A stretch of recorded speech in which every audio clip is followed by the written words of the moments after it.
We are doing this series entitled Stranger Things. We're looking at the life of the prophet Elisha, who God used to do a lot of incredible things, some very, very strange things.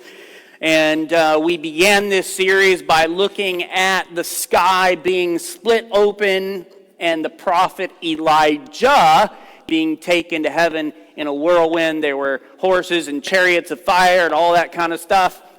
And then Drew talked about the whole issue with the bears and the making fun of the bald dude. So just be careful what you say. Your words have weight, right? And then, excuse me, last week, Mike Adler did a fantastic job talking to us about surrender and using that miracle in the jar and really just stopping to think about, hey, what do I have right now? Because a lot of times we focus in on what we don't have. Well, we don't have this, we don't have that. And we can look at other people and think about, hey, how much stuff they have. And if I only, but listen, the only thing God needs is what you already have.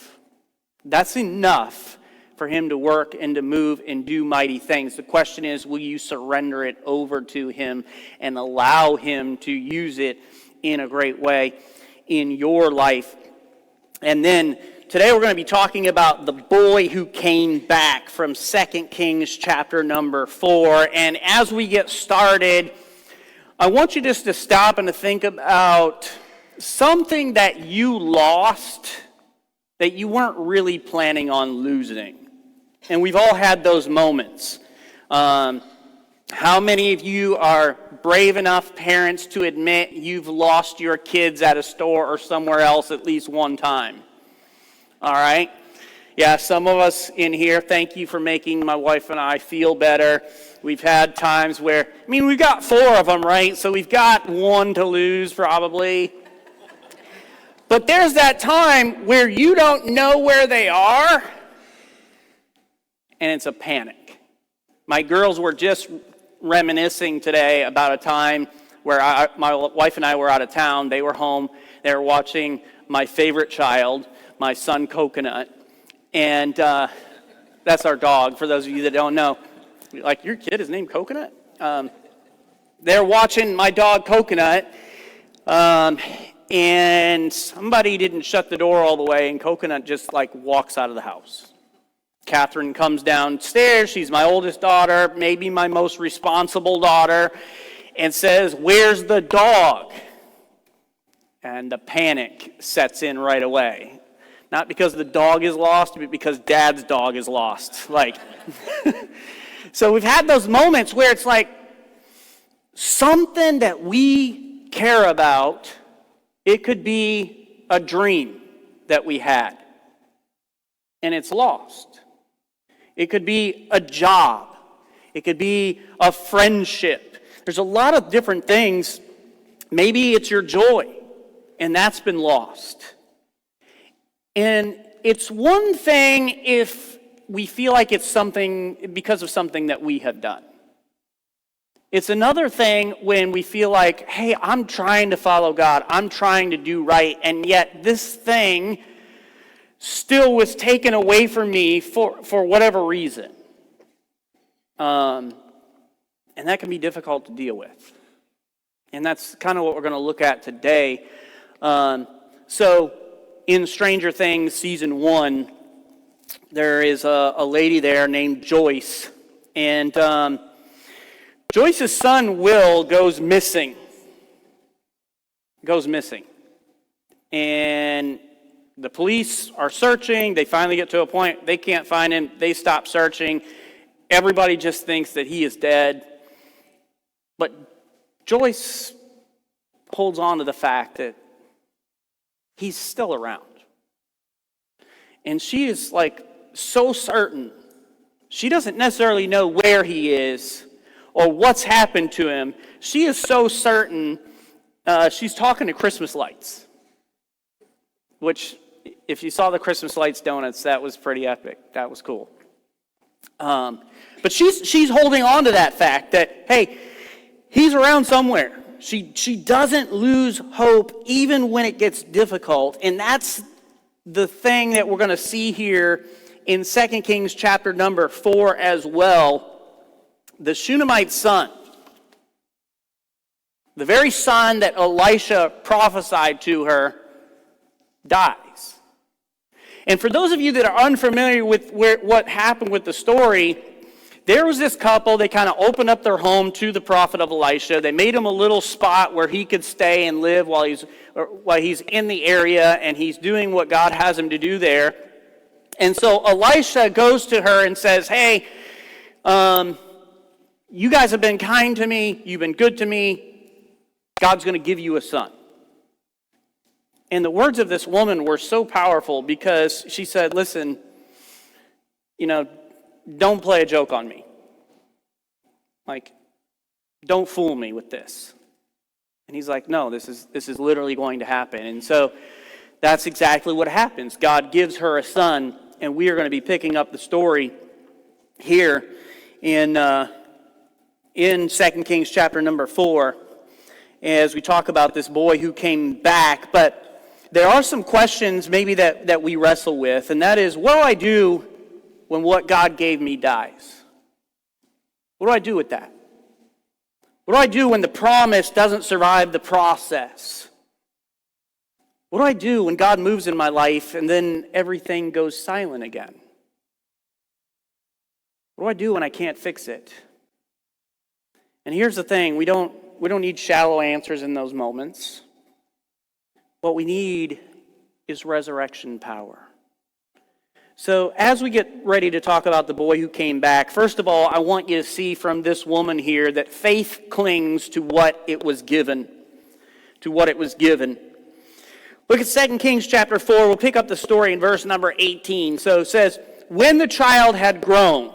So this is the promised child Elisha had promised her that she would have. This is that very child. He went out one day to his father among the reapers, and he said to his father, "Oh, my head, my head." The father said to his servant, "Carry him to his mother." And when he had lifted him and brought him to his mother, the child sat on her lap till noon, and then he died. And she went up and laid him on the bed of the man of God and shut the door behind him and went out. And so here, this promised boy, he grows up, he matures. One day out of nowhere, he dies. And that's such an abrupt thing. Some of you have experienced that where someone out of nowhere that you love just passes away. It's one thing if you see somebody and you know they have an illness. So we are continuing to be in prayer for Dave Lake and for his family. We had went out there to their home yesterday, and we had a private memorial service and shared some scripture and prayed and shared some memories together with the family. And, obviously everybody's very sorrowful. They've lost somebody that they loved. But for Betty, it was something that we've kind of watched. She kind of went downhill over a certain amount of time. So when we find out Betty passes away, there's nobody shocked. Are we sad? Is there grief? Absolutely. And even if you know that it's coming, there's nothing that kind of softens that blow when it comes. But it's way different than a family I sat with a couple of weeks ago, where he went out, sat down on the porch in his rocking chair. As far as they know, no health issues, and just passes away while they're getting ready to celebrate a birthday dinner for a family member. And you just have that shock. Like somebody just drops a bomb into your world, and you're just trying to get your bearings about you that, I don't know what's going on. I don't know why did this happen. And that's exactly what this family's feeling like in that moment. And it's something that many of us have felt about different things in our life. I mean, when you just get the news out of nowhere, you're fired. Like, that's just a bomb that comes into your life, and there's all these emotions that come with, okay, how am I going to pay my bills? How am I going to pay my mortgage? How am I going to make it? How am I going to find another job? And there's all these things that kind of happen. Sometimes it's relationally. And some of you have experienced that, where somebody comes up to you and says, I want a divorce. I don't love you anymore. I want out of this. If they even say that, sometimes they literally just walk out of your life. It's like, what am I going to do now? How am I going to move forward from this situation? For some of you, it's health. And I remember with Betty being in that moment where she's in the hospital and the doctor comes in and says, Betty, you have cancer. And you could see it on her face. Like, the bomb goes off, and she is literally just trying to understand and figure out, what did you just say to me? And it may be one of those things, it may be something completely different. And the question is, what is our response going to be in that moment? Because that's when we really find out what our faith is all about. It's one thing for me to say I have faith when everything is going what I believe to be my way. When everything is good, when I'm healthy, when I've got surrounded by all the people that I care about, everything's just kind of going my way. It's one thing to say I have faith. But faith is tested in the difficult moments. Faith is proven in those times where things don't go the way that you want them to. And here we have this woman who's in this moment where this thing happens in her life that she would never want to happen. Never ask for it to happen. But we see her faith come out in the way that she acts. It's amazing to me. It tells us in verse 21, so her sons died. She went up and laid him on the bed of the man of God and shut the door behind him and went out. And I find that so fascinating because she doesn't go lay him on his own bed. She takes him to Elisha's room that they had prepared for him, lays him on Elisha's bed, almost as if she's saying with her actions, if this promise came through Elisha, then it's not dead until I hear from God again. She treated that promise with reverence, not resignation. I want to put this up on the screen for you. For those of you who take notes or you want to take a picture to kind of think about and go over later. When faith remembers who gave the promise, it refuses to bury it prematurely. And this is something for us to think about. Because our faith is not in the circumstances. Our faith is not in things going exactly the way that we want it to. Our faith ought to be in God. And I don't always know why God does what he does. I don't need to know. But I know who God is. And so even in the worst times of our life, and some of you are walking through some very difficult times right now, and what I want to encourage you to do is to hold on to that faith of who God is. When you can't seem to understand why God would do X, Y, or Z, just hold on to who God is. That God is kind. He is loving. He does know all things. He does have a plan and a purpose for what he's doing. Even if I can't see what that plan and that purpose is. And she continued to hold on to the promise by faith in what God would or could do in her life. So as we continue on, we see, first of all, faith clings to what it was given. Secondly, faith moves even when it's grieving. Even when it's grieving. In 2 Kings, we continue on in verse number 4. Beginning in verse number 22, it says this, chapter 4, verse 22. Then she called to her husband and said, "Send me one of the servants and one of the donkeys, that I may quickly go to the man of God and come back again. And he said, why will you go to him today? It is neither new moon nor Sabbath. She said, all is well. And this is something that I find so fascinating. I was sharing this with Dave's family yesterday as everybody was gathered around who was there.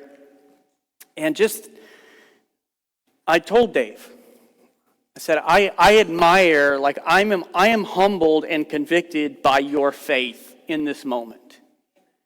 Because here's a woman he has spent 60 plus years of his life with. And he's throughout the entire process saying, God is in control. God knows what he's doing. I trust him. I know Betty knew Jesus as her Savior, so I know where she is right now. She's not gone. She's just gone ahead. And soon, and it probably will be soon for Dave, with his health and where he's at. He said, soon, I'm going to get to go to be with her. But throughout this moment, his faith has never wavered. He continued to hold on to the promises of what he knows to be true from Scripture about God. And even in the hardest moment of his life, he continues to say, God is good, God is faithful, God knows what he's doing, and pointing other people to trust in God the way that he is trusting in God right now. It was so powerful. And we see that same thing from this woman here, because her husband's like, why are you going to see Elisha right now? This isn't some sort of religious holiday or thing that's going on here. What are you going to see him about? And notice what she says. All is well. Now, I know what you're initially thinking if you're married, if you're a husband in here. You're thinking, okay, this is her just saying, I'm fine. Right, if you've married and you've asked your wife what's going on, you've probably heard her say, I'm fine. For you younger guys in here that aren't married yet, she's not fine, by the way. If she said she's fine, she is not fine. I don't believe she's doing that here. Right?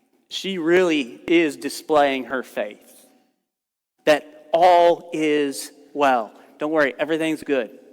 Everything's okay. Everything's all right. All is well. And what a powerful thing for us to be able to say in faith. Even when it's really not fine, to in faith be able to say, hey, all is well. It's well. Even though this terrible thing is happening, even though I've suffered this loss, even though maybe this dream of my life has been taken from me, because of who I trust in, I know that all is well. And don't get me wrong, I'm sure she was crying. I'm sure she was mourning, that she felt sorrow. But see, it's not about feeling when it comes to faith. Faith is so much stronger than feeling. And I just want to say this. It's okay to feel sad. It's okay to mourn the loss of things and still hold on to your faith. God is big enough for your questions. God is big enough for your doubts. He's big enough for you to come in with honest conversations and say, God, I'm kind of angry right now. God, my heart is broken. God, I'm upset. God, I don't understand. Those are all good things, good conversations to have. And even in the midst of those hard conversations, I can still hold on to faith and say, all is truly well. Not because of the circumstance, but because of the one that I have faith in. And I love promises like Romans 8:28 that tell us that God is working all things together for good to them who love God, to those who are called according to his purpose.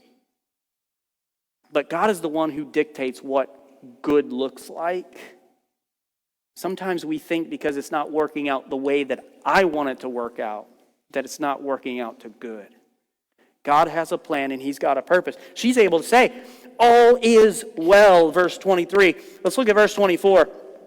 Then she saddled the donkey and said to her servant, urge the animal on, do not slacken the pace for me unless I tell you.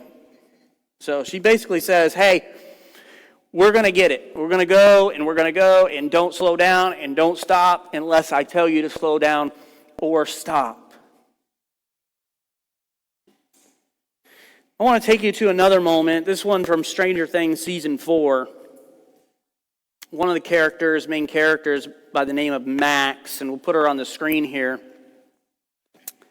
Max is being hunted by Vecna, and the curse takes her, and she dies. So her heart literally stops. And for a moment, it looks like it's over. But 11, we talked about 11 a little while ago. 11 donut was amazing as well with the little waffles on it. For those of us who understand that, that was great. But 11's still reaching. She's still searching. She's not giving up hope that her friend is going to be okay. She doesn't stop. She doesn't panic. She just pushes forward and grabs a hold of Max. And somehow, like most of these television shows, movies, comic books, Max comes back to life again.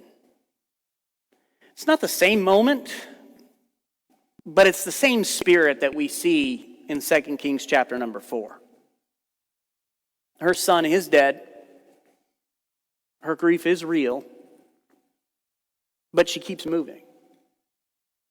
She finds Elijah. She holds on. And this is something that I challenge people to do. And I was talking about this past week with someone. I don't remember who it was. And one of the things we were talking about is, listen, when we don't really know what to do, we have this bomb that's kind of dropped in our world, and we don't really know what to do. We don't know how we're going to move forward from here.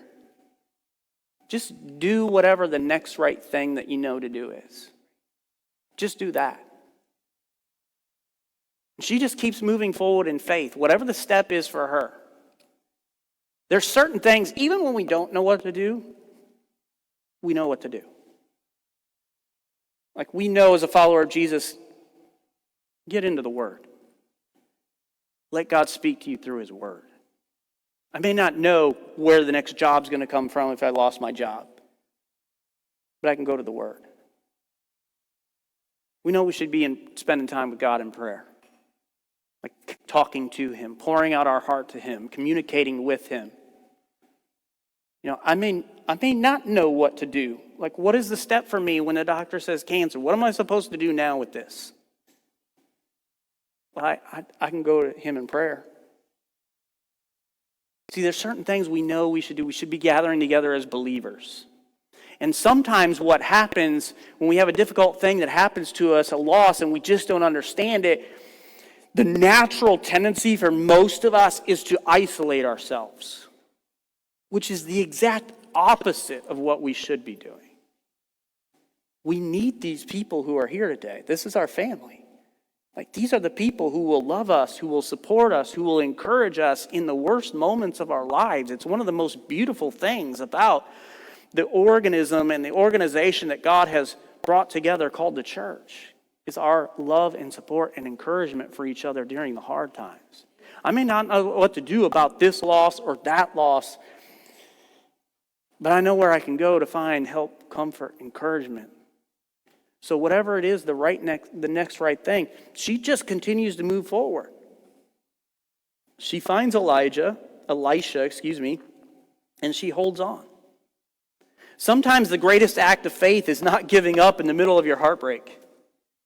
Whatever that heartbreak looks like, just continuing to hold on and have faith, even in the midst of the hurt and the pain and the sorrow.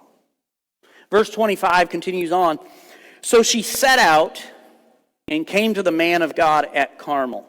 So she travels, depending upon her route, 15 to 20 miles to find Elisha.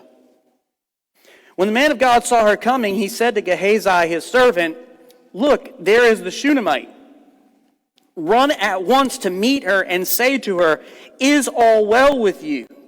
Is all well with your husband? Is all well with the child?'" Once again, she answers, all is well. All is well. And I love the care and the concern that Elisha has for her. They had that personal connection. He loved that family. And he knows, like, she's traveled a good ways to see me. I'm not expecting her. Something's probably wrong.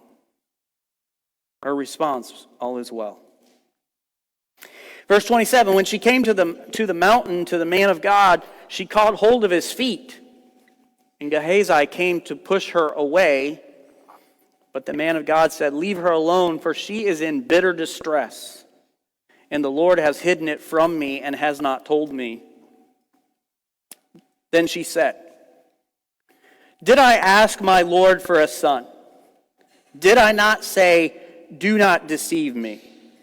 And you can just kind of hear the heartbreak in this woman's voice, in the questions, in the conversations. Like, she is just so heartbroken. And once again, this goes to show the love and compassion God has, that you can go and talk to him. Like you can have that. She's not scolded here because she's in sorrow, because she's upset. He said to Gehazi, tie up your garment and take my staff in your hand and go. If you meet anyone, do not greet him. And if anyone greets you, do not reply, and lay my staff on the face of the child. Then the mother of the child said, as the Lord lives and as you yourself live, I will not leave you. So he arose and followed her.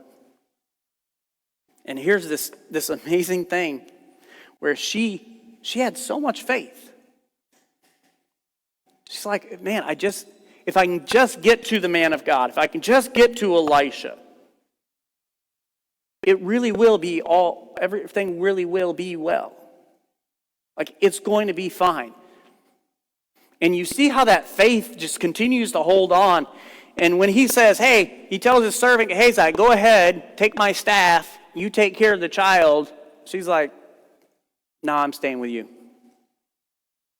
Like, I'm staying with you. You are the one who promised. Like, I'm staying with you. Seen the power of God flow through you. I'm staying with you. And he goes with her. And I love the fact she's not being disrespectful here. She's being honest. And here's the honest thing. Like, sometimes this is exactly what faith sounds like. God, why would you give me this if it was going to die? Because real faith includes real questions. Let's put this up here. Faith doesn't always shout. Sometimes it rides in silence toward the only one who can help. And I don't know everybody's situation in here. I don't know what you're going through personally. I don't know the struggles that you are facing. But right now, in the quietness of your heart, I want to encourage you to take that to God. Whatever that struggle is, whatever that pain, whatever that loss, right now you can go to God in the quietness of your own heart, and you can have that honest conversation. You can pour out your heart. You can talk to him. So we see faith moves even when it is grieving. Point number 3. Faith waits for God's personal touch. His personal touch. Verse 31.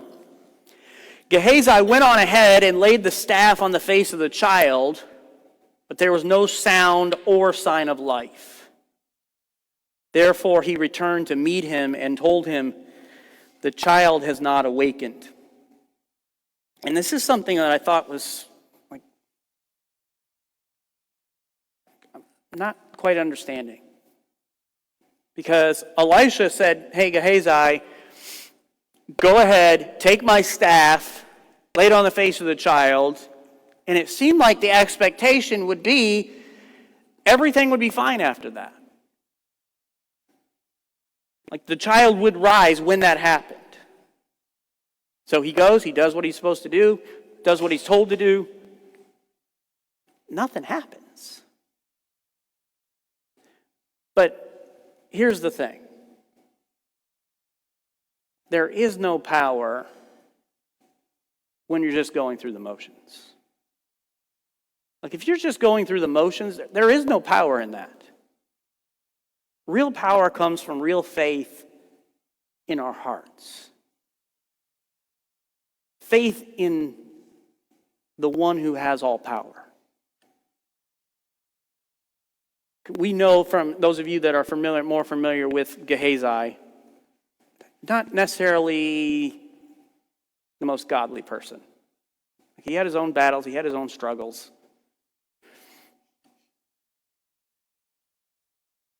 Sometimes we get caught up just going through the motions. We can just kind of check things off the list. Well, I showed up, came to the house, check. Found the boy, check. Put the staff on his face, check. Nothing happened. And then when that happens, we kind of, well, God, you didn't do it. We kind of lose faith. Well, God, I went to church, check. Like I did read my Bible, check. I spent some time in prayer, check. But see, it was about checking off a list. It was about going through the motions and not really about developing and building a true relationship with Him from the heart. And so, child's not awakened, verse 31. When Elisha came into the house, he saw the child lying dead on his bed. So he went in and shut the door behind the two of them and prayed to the Lord. And you talk about stranger things. Like this is something strange. First of all, to my knowledge, and you can come up to me afterward and correct me. To my knowledge, so far, only one person's ever been raised to the dead up to this point. Elijah raised the widow's son from the dead when no one had ever been raised from the dead before that we know of. So this is something that's only ever happened one time in history. And then the way it happens, it's so weird. Like it's beyond strange. Like I'm sitting here trying to study, like, why did this happen? Why did he do this? Why did this? And nobody knows. But let's look at it. Verse 34. Then he went up and lay on the child, putting his mouth on his mouth, his eyes on his eyes, and his hands on his hands, and he stretched himself upon him. The flesh of the child became warm. Then he got up again and walked once back and forth in the house, and he went up and stretched himself upon him. So it's like he lays down, child's laying there face up in the bed. He lays exactly like the child's laying face down on him. Nothing happens. Gets up, kind of walks a little bit, does it again. And then it tells us the child sneezed 7 times, and the child opened his eyes. I mean, you talk about strange. This is weird. He lays on him the second time, and the child starts sneezing in his face. How much do you love that, right? Like, none of us like that. Sneezes 7 times. I'm like, I believe everything is put in here for a reason. I don't think we necessarily know what that reason is. I'm literally trying to find out, like, what does it mean that he sneezed 7 times? Nobody knows. Like, different people have different ideas. It's strange. It's weird. But I think it highlights the unique ways that God works in each of our lives. And I think that is a wonderful thing. The child opened his eyes. Then he summoned Gehazi and said, "Call this Shunammite." So he called her. And when she came to him, he said, "Pick up your son." She came and fell at his feet, bowing to the ground. Then she picked up her son and went out. Let's put this up on the screen. When God breathes, dead things don't just wake up, they come back whole. And it's so amazing to see the faith of this woman. To see that even when the worst thing, what she believes is the worst thing to happen to her, happens, she continues to have faith. Is there sorrow? Yes. Is there pain? Is there hurt? Absolutely. But she continues to hold on to her faith. And she just takes the next step. Whatever that step is towards God. For her, it was going to the one who made the promise to her. The man of God who made the promise. If I can just go to him. She continues to step out and move in faith. And I don't know what this might look like for you. But what is it that maybe you've lost and it feels like it's gone forever? Can you hold on to that faith? Will you continue to trust?